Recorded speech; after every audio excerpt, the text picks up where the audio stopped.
पाकिस्तान के लिए कितना कोई मुश्किल हो सकती है खुदा न खास्ता इस जंग से, इसके ऊपर रोशनी डालिएगा डॉक्टर साहिबा। देखिए, इस वक्त हमारे लिए दो तरह की मुश्किलात पैदा हो सकती हैं और जिसके लिए हमें बड़े सोच समझ कर इस पे आगे भी बढ़ना होगा और सोचना भी होगा। सबसे बड़ी बात तो ये है कि इस वक्त अभी तक ये बात वाज़ेह नहीं है कि ईरान का जो मल्टी डोमेन अटैक्स हैं वो किधर तक जाएंगे। इस वक्त जो अमेरिका की तरफ से तज्जिया आ रहा है या अमेरिकन जो अस्करी जो आपको एनालिसिस नजर आ रहे हैं उसमें उनका ख्याल ये है कि शायद अमेरिकन बेसिस के ऊपर ईरान हमला करेगा। लेकिन मेरे ख्याल से ईरान जो है इस वक्त अमेरिका को इस जंग में शामिल नहीं करेगा, लेकिन शुरू में वो ड्रोन्स और जो उनकी रेवोल्यूशनरी गार्ड है इस वॉर को शायद वो इराक की तरफ लेके जाएगा और उसके बाद जो है थर्ड या फोर्थ ऑप्शन में वो नेवल और जो मिसाइल फोर्स है उसको इस्तेमाल करेगा। अगर ये वॉर ऑफ एट्रिशन की तरफ चले जाते हैं और कुछ अरसे के लिए मुख्तलिफ किस्म की जो उनके प्लान्स हैं उनको एक्टिवेट कर देते हैं जिनमें इनकी ज़मीनी टारगेट्स भी हैं, तो जाहिर है इसका जो इम्पैक्ट है वो सिर्फ और सिर्फ पाकिस्तान या हिंदुस्तान या ईरान के ऊपर नहीं रहेगा, बल्कि इसका पूरा जो इम्पैक्ट है मशरक़ वस्ता पे आएगा और मशरक़ वस्ता से जाते हुए तमाम एशिया पैसिफिक के ऊपर आएगा। हमारे लिए 3 इम्पैक्ट्स हो सकते हैं। पहला इम्पैक्ट ऑफ कोर्स जो है मस्बत है, क्योंकि जाहिर है हम चाहेंगे कि ईरान जो है इस जंग के अंदर ज़्यादा हद तक न जाए, लेकिन साथ ही साथ ईरान पे भी ये बात वाज़ेह रहे कि पाकिस्तान और ईरान के जो ताल्लुकात हैं वो बहुत अहम है और उसके साथ पाकिस्तान और ईरान को ताउन की ज़रूरत है। सो अगर बलूचिस्तान के एरिया के ऊपर ईरान हमारे साथ ताउन करता है तो यकीनी तौर पर पाकिस्तान की तरफ से ताउन भी जो है यकीनी होगा और हम चाहेंगे कि ईरान मजबूत रहे। लेकिन इसका जो नेक्स्ट इम्पैक्ट है वो ऑयल के ऊपर आ सकता है। अगर ऑयल इफेक्ट होता है मिडल ईस्ट के अंदर या स्ट्रेट ऑफ हॉर्मज़ के ऊपर तो इससे ज़ाहिर है पाकिस्तान की भी ऑयल डिस्ट्रप्शंस हो सकती हैं। तो आपको ये देखना होगा कि तवानाई के लिए इन तमाम चीज़ों के लिए आप क्या देख सकते हैं। थर्ड ये है कि अगर हिंदुस्तान भी इजराइल के साथ मतलब शामिल होता है जंग के अंदर तो उसका भी एक इम्पैक्ट है जो आप देख सकते हैं कि आप कितनी हद तक जाना चाहेंगे और क्या करेंगे। और आखिर में लेकिन सबसे बड़ी बात जो अभी तक किसी ने बात नहीं हो तो ज़्यादा बात नहीं हो रही है वो जो है रेडिएशन इफेक्ट्स का है।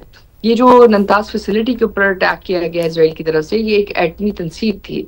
इसका मतलब ये है कि यहाँ से रेडिएशन और रेडियो एक्टिव मटेरियल यकीनी तौर के ऊपर रेडिएशन लीकेजेस हुई होंगी और क्लाइमेट चेंज के तनाज़ुर में तो ये इंतहाई अहमियत का हामिल हो जाता है ये फैक्टर। बिल्कुल दुरुस्त बात है। हमें ये देखना पड़ेगा और सबसे आखिर में यही कि अगर अमेरिका प्रेशर करता है और अमेरिका इस जंग में दाखिल होता है और दूसरी तरफ चीन दाखिल होता है तो फिर ये देखना पड़ेगा कि किस तरह जो है हदबंदी होगी और कितनी हद तक पाकिस्तान, ईरान, चीन और रूस एक तरफ खड़े होंगे और अगर हमने चूज करना है अमेरिका और चीन के दरमियान तो क्या हमारे हद तक किस हद तक जा सकता है। एक बात हमें नहीं भूलनी चाहिए कि इस वक्त अफगानिस्तान के अंदर भी एक और जो कंपोनेंट है जो अमेरिका ने शायद और उसके साथ जो मुख्तलिफ किस्म के जो उनके इंटरलॉकेटर्स हैं उन्होंने उसके ऊपर कोई खास गौर नहीं किया, वो है आइसिस और आइसिस के साथ मुंसलिक मुख्तलिफ एक्टर्स। अब अगर वो ज़मीनी एक्शन जो है इस्तेमाल भी किया जाता है ईरान के खिलाफ तो ये एक अच्छी खासी डिफिकल्ट कंडीशन बन सकती है और जो हमारे लिए भी प्रॉब्लमेटिक हो सकती है। तो हमारे लिए चैलेंजेस अफगानिस्तान से आ सकते हैं, हमारे लिए चैलेंजेस समुंदर से आ सकते हैं, हमारे लिए चैलेंजेस आ सकते हैं इजराइल की तबाहकारियाँ हैं जो मिलिट्री तबाहकारियाँ हैं, क्योंकि जाहिर है हम ऐसी सूरत हाल में अगर ईरान के अंदर इस किस्म की जंग होती है और फजाई जंग होती है तो हमें भी अपनी जो तनसीबात हैं उनको महफूज करने के लिए एटलीस्ट हमें भी कुछ ना कुछ लेवल ऑफ अलर्ट पे रहना पड़ेगा। ये नहीं हो सकता कि जहां इजराइल और हिंदुस्तान का इलाक हो और हम ये समझे कि जंग सिर्फ तक महदूद रहेगी, क्योंकि बहरहाल वो ईरान के साथ मिलिटरीली जो है जो इंडिया के साथ मिलिटरीली एंगेज भी रहे हैं और एक उसके साथ भी हैं। और अगर कोई किसी किस्म की प्रीएम्प्टिव स्ट्राइक होती है जो हिंदुस्तान भी इसके अंदर शामिल हो जाता है तो फिर आपके लिए एक मसला बन सकता है। तो इसलिए अगर ये एरियल जो जोन्स है इस पे हमारी एयरफोर्स को एक बड़ा किरदार अदा करना पड़ेगा, शायद ईरान की हमें मदद भी करनी पड़े कि कम से कम जो जंग है पाकिस्तान के अंदर ना आए और हम अगर इजरायली एयरक्राफ्ट या मिसाइल्स आते हैं तो हमें भी हाई अलर्ट पे रहना पड़ेगा। जी, ये बड़ी दुरुस्त बात है और डॉक्टर साहिबा आपने बहुत ही डिफरेंट डायनामिक्स टच किए हैं अपनी बहुत ही मुफस्सिल गुफ्तगू में। चूंकि खबर का सिलसिला भी जारी है तो तर्जुमान क्रेमलिन का ये कहना है कि सदर पुतिन को सूरत हाल पर मालूमात फराहम की जा रही है। रशिया की जानिब से इस तमाम तर सूरत हाल पर जो रिस्पॉन्स दिया गया वो समा के नाज़रीन तक पहुंचा रहे हैं। रूस का ईरान पर इसराइली हमलों पर इजहार तशवीश सामने आ रहा है। सख्त मजम्मत की जा रही है। इसराइल ने ईरान में दर्जनों मकामात पर बड़े पैमाने पर हमले किए, तर्जुमान की जानिब से ये कहा गया। तो डॉक्टर साहबा, मैं एक बार फिर आपकी जानिब भी आना चाहूंगी कि ज़ाहिर है ह्यूमैनिटेरियन क्राइसिस तो एक जानिब है, फिर हमने इससे पहले जब सुबह भी गुफ्तगू हो रही थी तो हमने पब्लिक सेंटिमेंट की भी बात की थी, और कतर के बाद भी हमने देखा, सऊदी अरब के बाद ज़ाहिर है रूस की जानिब से भी एक यही रिस्पॉन्स आना था, और पाकिस्तान के रोल की तो आपने पहले ही बात की है अपनी गुफ्तगू में। क्या समझती हैं, कितना बड़ा बयान है रूस की जानिब से भी ये, और ह्यूमैनिटेरियन क्राइसिस के साथ साथ अब कौन सा दूसरा अलमिया है जो जन्म ले सकता है? देखिए, ह्यूमैनिटेरियन क्राइसिस तो है, इसमें तो कोई शक नहीं है, और ईरान के ऊपर आज दिन से नहीं है, तब से जब से सैंक्शंस लगाई गई। जी जी। जो वेस्टर्न अप्रोच है वॉर की, वो ये है कि वो पहले आपको बैनुल-अक़वामी माहिदों में जकड़ते हैं। जब माहिदों में आप जकड़े जाते हैं, जैसे JCPO के अंदर ईरान ने हर तरह की रसाई दी इंटरनेशनल एटॉमिक एनर्जी एजेंसी को, उनके तमाम एहलकारों को, कि वो ये जान सकें कि ईरान जो है किसी किस्म की एटमी तबाहकारी की तरफ या उसकी डेवलपमेंट की तरफ नहीं जा रहा।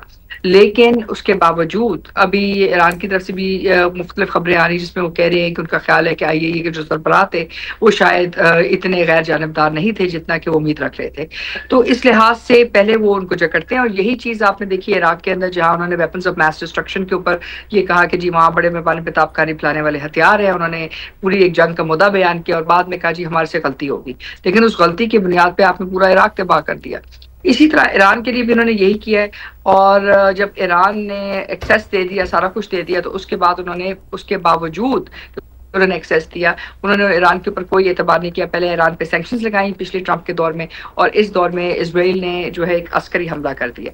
ज़ाहिर है इस अस्करी हमले से कोई छोटा इम्पैक्ट नहीं आया, एक बहुत बड़ा इम्पैक्ट है। और जब भी किसी भी मुल्क के अंदर इतनी बड़ी सतह पे जंग हो रही होती है तो आपके लिए भी वो खतरे से मतलब खाली नहीं होती, क्योंकि एक तो उसकी तबाहकारियां, दूसरा ये है कि अगर ये वॉर एक्सपैंड करती है तो ये एक्सपैंड किस तरीके से करेगी।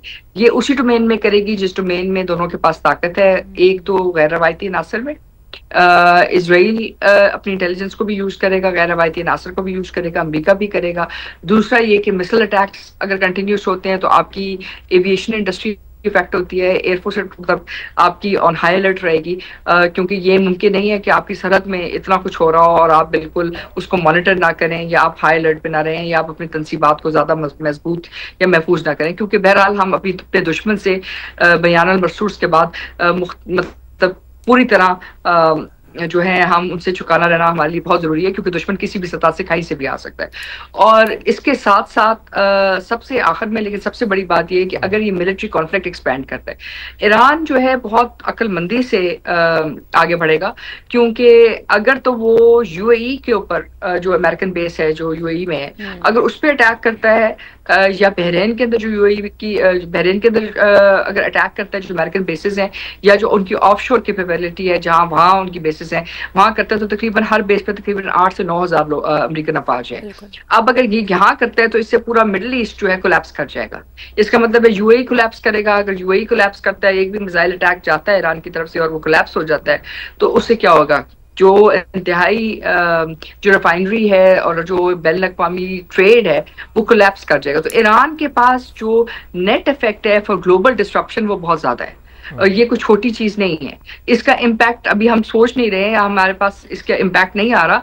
उनको स्ट्रेट ऑफ हॉर्मुज़ बंद करने की जरूरत नहीं है। एक मिसाइल अटैक अगर अमेरिकन किसी भी बेस के ऊपर हो जाता है जो मशरिक़ वस्ता में है, तो उसका नेट इफेक्ट क्या होगा। मतलब सऊदी अरेबिया के लिए बावजूद इसके कि उनके पास ज्यादा दफाई हथियार है, सारा कुछ है, वो हुती से कोई कामयाब लड़ाई तो नहीं लड़ सके। मतलब बहरहाल आखिर में मुज़ाकरात करने पड़े। और इसी तरह ईरान की जो ताकत है वो गैर रवायती नासर के अंदर भी है।